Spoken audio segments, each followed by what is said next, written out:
사순절을 우리가 지금 보내고 있습니다.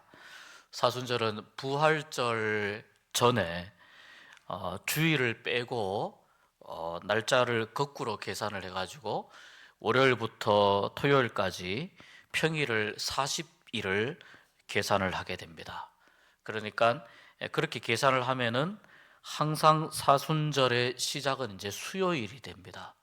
그래서 사순절이 시작하는 그 수요일을 재의 수요일 이렇게 이야기합니다. 이 재의 수요일이란, 재가 나무가 또는 뭐 종이가 타고 나면은 재가 남잖아요. 그 이 이스라엘 사람들이 어 굉장히 큰 슬픔이나 고통이나 또는 이 회개의 그런 마음들을 표현하고자 할 때에 이 재를 머리에 이렇게 이마에 그 표시를 내거나 또는 재를 뒤집어 쓴다고 했습니다. 그래서 이제 재 대신 화관을 줄게 이런 찬양이 있는 것처럼 재를 뒤집어 쓰면서 회개라든지 고통이라든지 또 큰 아픔이나 이런 슬픔을 표현을 하곤 했습니다. 그래서 이 사순절 이제 우리가 지금 사순절이 쭉 지나가는데 이제 내일 모레 종려주일 지나면서 다음에 이제 부활주일까지 이렇게 가게 되는데, 부활절 전에 40일의 이 시간 동안에 예수님이 어떤 분이시냐, 또 이 시간 동안에 물론 다른 시간에도 다른 날에도 예수님에 대해서 묵상하고 공부하게 됩니다만, 또 예수님에 대해서 나는 예수님과 어떤 관계인가 이런 거를 많이 생각을 하게 되지만, 특별히 이 사순절에는 예수님의 그 생애, 또 예수님께서 당하신 고난, 또 예수님께서 죽으신 죽음과 이 부활, 이런 것들을 이제 더 깊이 묵상하고 주님을 더 깊이 생각하는 그런 절기가 이 사순절입니다. 기독교가 가지고 있는 아주 중요한 특징이 하나 있습니다. 그것은 뭐냐면 기독교는 살아계신 하나님과 인격적인 그 관계를 형성한다는 겁니다. 하나님과 인격적인 관계를 형성을 하게 됩니다. 여러분, 무속신앙 이렇게 보면 무속신앙의 그 이렇게 뭐 신을 뭐 이렇게 뭐 신내림 구술한다 이런 걸 보면 거기에 그 인격적이고 이런 게 보입니까? 인격적인 게 있습니까? 그들이 어 그 사로잡힌 결국 그 영적인 세력이 결국은 이 사탄의 세력이고 결국은 마귀의 권세인데, 이 사탄과 마귀가 사람과 인격적인 관계를 맺는다는 것을 성경 어디에서 이야기하는 것을 본 적이 있으십니까? 예수님의 제자들에게 귀신 들린 아들을 둔 아버지가 우리 아이 좀 고쳐주십시오 하고 데리고 왔던 적이 있습니다. 귀신이 들렸을 때에 이 귀신이 그 아이와 인격적인 관계를 맺는 게 아니죠. 그래서 그 아버지가 뭐라고 이야기하느냐면, 이 귀신이 우리 아이를 죽이려고 이제 자꾸 넘어지게 하는 거죠. 이렇게 경기를 일으키게 하고 뭐 이렇게 자꾸 발작을 일으키게 하는데, 발작을 일으키게 하는 장소가 불이 막 타고 있는 데서도 발작을 일으키게 한다는 거죠. 왜냐하면 죽이려고. 그 다음에 물 속에 막 뛰어들게 한다는 거죠. 발작을 일으키면서, 경기를 일으키면서. 인격적인 그런 모습을 전혀 찾아볼 수가 없죠. 그런데 기독교가 가지고 있는 아주 중요한 특징 중에 하나는 전능하신 하나님과 우리가 사람이 인격적인 관계를 형성한다는 겁니다. 그것이 이제 에덴 동산에서 그런 모습을 잘 보여주고 있는 거죠. 하나님께서 아마 아담이나 하와와 이 하와가 죄를 짓기 전에는 에덴 동산에서 하나님과 너무나도 인격적인 사귐, 그런 어떤 정말 그 풍성한 나눔, 하나님과의 깊은 교제, 아마 이런 큰 그 교제의 기쁨이 있었을 겁니다. 근데 그 교제를 막도록 하는 것이 이제 죄가 들어와서 막게 되는 거죠. 그러니까 하나님께서는 결국 우리를 왜 지으셨고 왜 우리를 사랑하셨고 예수님을 왜 이 땅에 보내셨느냐? 우리와 다시 그 인격적인 관계를 회복하시기 위해서 하나님이 우리를 이 땅에 보내셨다는 거예요. 그래서 우리에게 하나님께서 주권적으로 역사하시고 우리에 관한 모든 결정권을 사실 하나님이 가지고 계시지만 하나님은 우리를 어떻게 대해 주십니까? 너무나도 우리를 존대해 주시는 것을 우리가 말씀을 통해 알 수가 있습니다. 우리를 존대해 주시고 우리를 사랑해 주시고 우리와 함께 해 주시고 그 과정 가운데에서 특별히 사순절에 우리가 좀 생각해 봐야 할 것은 뭐냐면 우리를 귀하게 여겨 주시고 사랑하여 주시고 우리와 이 깊은 사귐과 교제를 하시기 위해서 내가 받을 고난을 우리 주님이 대신 받으셨다라는 고백이 우리에게 있어야 된다는 겁니다. 내가 받을 고난, 또 내가 감당해야 될 이 십자가의 죽음, 꼭 십자가가 아니더라도 내가 마땅히 죽어야 할 그 죽음을 예수님이 어떻게 하셨습니까? 대신이잖아요. 대신 나를 위해서 나의 모든 죄짐을 지고 예수님이 십자가에 달려서 죽으신 거죠. 왜 그러셨습니까? 우리를 그냥 사랑하시는 게 아니라 너무나도 사랑하시기 때문에 우리와 깊은 사귐의 기쁨과 즐거움, 결국 하나님 나라에서 우리가 하나님 나라에서 함께 영원히 살아가는 그 시간 동안에 우리가 누릴 수 있는 것이 무엇이겠습니까? 하나님과의 깊은 사귐이라는 거예요. 그것을 우리가 예배를 통해서, 찬송을 통해서, 또 말씀을 통해서, 또 기도를 통해서 우리가 계속해서 그것을 연습하고 또 우리가 그것을 계속해서 훈련을 하게 되는 것입니다. 그래서 우리가 반드시 하나님과의 이런 깊은 사귐과 교제로 나아가기 위해서는 우리에게 어떤 고백이 있어야 되느냐 하면 내가 마땅히 죽었어야 했는데 내가 마땅히 이 죄에 대한 이 죄값을, 이 책임을 내가 지고 죽었어야 되는데 나 대신 우리 예수님이 나 대신 죽으셨다라는 이 고백이 있어야 된다는 거예요. 이 고백이 없으면 주님과의 인격적인 관계를 형성을 할 수가 없다는 것입니다. 그래서 예수님이 왜 고난을 받으셨는가? 예수님이 오늘 우리가 짧은 말씀 한 10절 정도를 읽었습니다. 이 구절을 읽으면서 보니까 여기 보면 예수님이 받으신 다양한 고난이 나오는데 왜 이런 고난을 받으셨는가? 거기에 대해서 잠시 좀 생각을 해보도록 하겠습니다. 모든 사람은 다 죄인입니다. 그래서 모든 사람이 죄를 범하였기 때문에 모두가 다 하나님 앞에 나갈 수 없다라고 성경이 말씀합니다. 모든 사람이 다 죄인이기 때문에 하나님께서 이사야 선지자를 통해서 말씀하신 것처럼 나는 세상의 모든 악과 또 세상의 모든 죄를 나는 벌한다라고 하나님이 이사야 선지자를 통해서 이사야 13장에 말씀하신 적이 있습니다. 그러니까 하나님은 악과 죄와 모든 이런 거짓을 하나님은 미워하시고 싫어하시는 거죠. 왜 하나님이 그것을 미워하시고 싫어하실까요?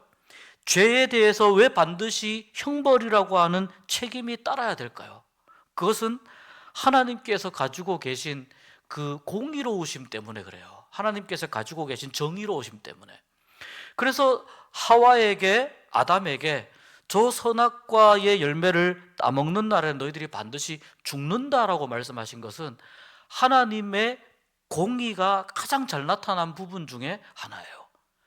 저것은 분명히 하나님께 잘못하는 것이기 때문에 선악과를 먹게 되면 그 먹은 대가로 뭐가 온다는 겁니까? 사람에게 죽음이 찾아온다는 거죠. 모든 사람들이 다 죽음을 피해갈 수 없잖아요. 그렇기 때문에 이 논리를 역으로 우리가 생각을 하면 모든 사람들이 죽음을 피할 수 없기 때문에 모든 사람들은 성경이 말하는 대로 죄인인 것입니다.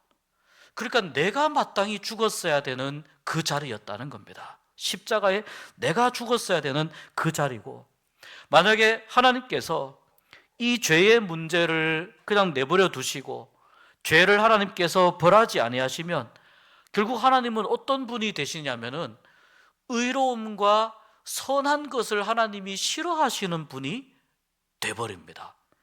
그렇기 때문에 하나님께서는 죄의 문제를, 죄에 대한 형벌을 반드시 물으심으로 인해서 죄에 대해서 하나님은 그 대가를 지불하게 하심으로 인해서 하나님이 의로우시다라는 걸 나타냅니다. 그 죄의 최종 결과가 죽음이지 않습니까? 그래서 예수님이 죽으신 겁니다. 예수님이 그래서 죽으셔야 됐다는 겁니다. 그런데 하나님은 이렇게 죄인들에게 죄에 대한 책임을 물으시는데, 또 하나님은 정의의 하나님이시지만 또 한편으로 어떤 하나님이십니까? 사랑의 하나님이시잖아요. 그러니까 우리가 죄인임에도 불구하고 하나님은 우리 인간들을, 죄인들을 사랑하여 주십니다.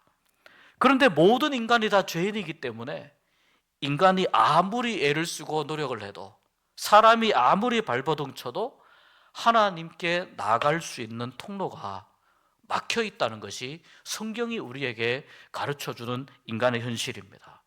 그래서 로마서 3장에 이렇게 말씀합니다. 모든 사람이 죄를 범하였으며, 그 중에 한두 명 빼고 이게 아니라 모든 사람이 죄를 범하였으며, 그 다음에 어떻게 되냐면 하나님의 영광에 이르지 못하더니, 죄인이기 때문에 하나님의 영광에 나갈 수 있는, 하나님과 기쁜 교제를 나눌 수 있는, 깊은 사귐을 나눌 수 있는 그 통로가 막히고 차단이 된 거예요. 그러니까 하나님의 영광에 나가지 못하게 된 것이 우리 인간의 현실이라고 성경이 말씀합니다.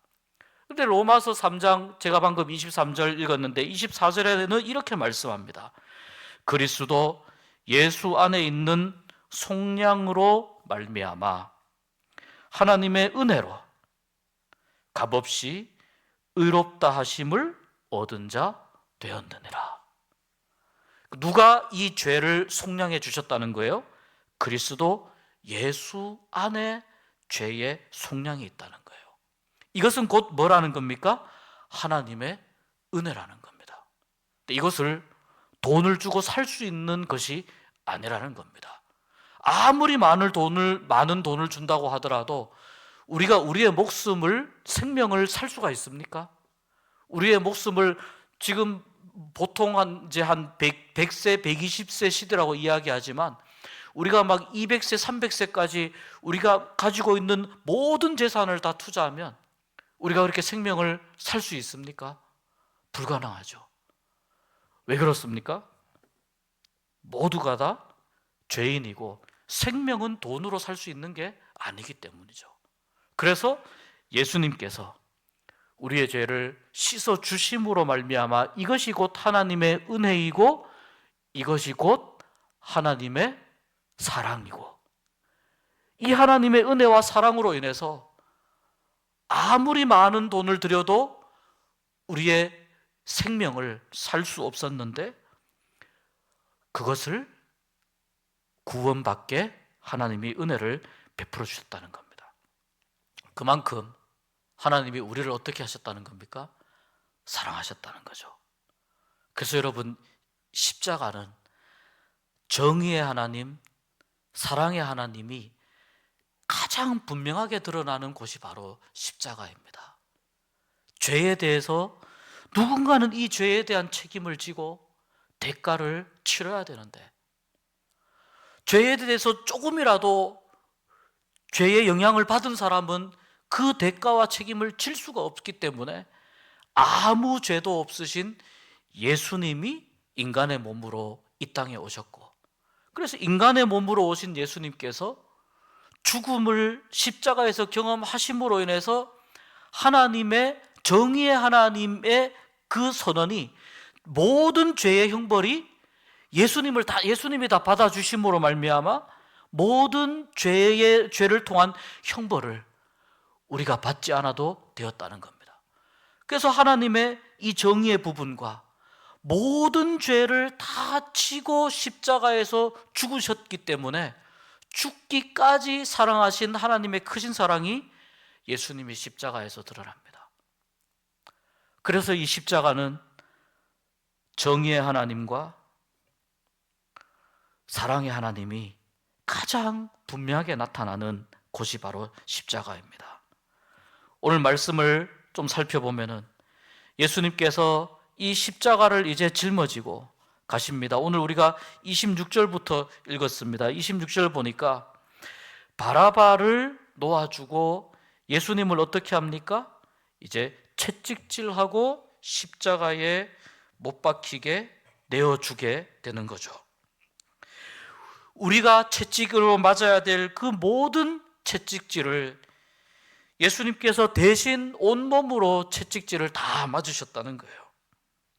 우리 사람들은 육신으로 죄를 짓습니다. 정욕으로 가득 차 있기 때문에 우리는 정욕으로 가득 찬 이 육신, 고기 덩어리를 가지고 우리는 죄를 짓습니다. 우리는 아무리 채찍을 맞아도 나의 죄도 다 사할 수 없지만 예수님께서 그 깨끗하신 몸으로 채찍질에 맞음으로 인해서 우리가 모든 정욕으로 지은 죄를 씻어주시기 위해서 채찍의 고난을 받으셨다는 겁니다. 또 십자가에 못 박히기 위해서 예수님께서 이제 이 십자가를 가지고 짊어지고 이제 가시는데, 예수님께서 보니까 28절에 보니까 예수님의 옷을 사람들이 벗깁니다. 물론 구약 성경에 나와 있기도 하지만 예수님의 옷을 벗깁니다. 옷이 벗겨지면 어떻습니까? 얼마나 수치스럽습니까?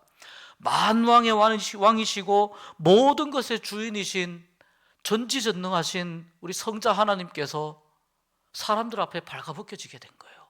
얼마나 수치스러운 순간입니까? 왜 그러셨겠습니까? 우리의 수치를 가려주시기 위해서 주님이 수치를 당하신 겁니다. 우리의 수치를 가려주시기 위해서 주님이 수치를 당하셨고 홍포를 입었다고 했습니다.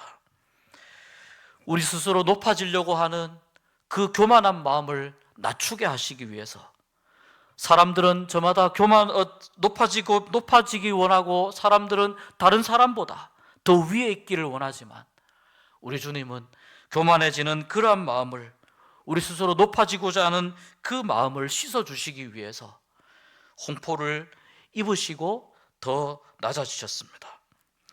그리고 우리 모두가 다 저마다 머리가 되기를 원합니다. 꼬리가 되기를 원하지 않습니다. 머리가 되기를 원합니다. 주님께서 머리가 되고자 하는 그 우리의 욕망을 씻어주시기 위해서 가시관을 머리에 쓰심으로 인해서 머리 가죽이 찢어지고 여기에서 피가 흐르는 그러한 고난을 또 받으신 겁니다. 또 군인들이 때립니다. 오늘 여기 보니까 얼마나 군인들이 지금 예수님을 희롱을 하는지, 갈대를 예수님 오른손에 들리고 또 그 앞에서 무릎을 꿇고 희롱을 하는 거예요. 그러니까 마치 예수님이 지금 가시관을 머리에 쓰고 있는데 그 앞에 군인들이 놀리는 거죠. 희롱하고 조롱을 합니다. 뭐라고 합니까? 가시관을 쓰고 온몸에 채찍을 맞아서 지금 기력이 없는 예수님 앞에 유대인의 왕이여 평안할지어다, 이렇게 모든 희롱과 조롱을 퍼붓고 있습니다. 우리가 받아야 될 조롱과 희롱을 우리 주님이 대신 받아주신 거예요. 예수님에게 그 다음에 어떻게 합니까? 침을 뱉습니다.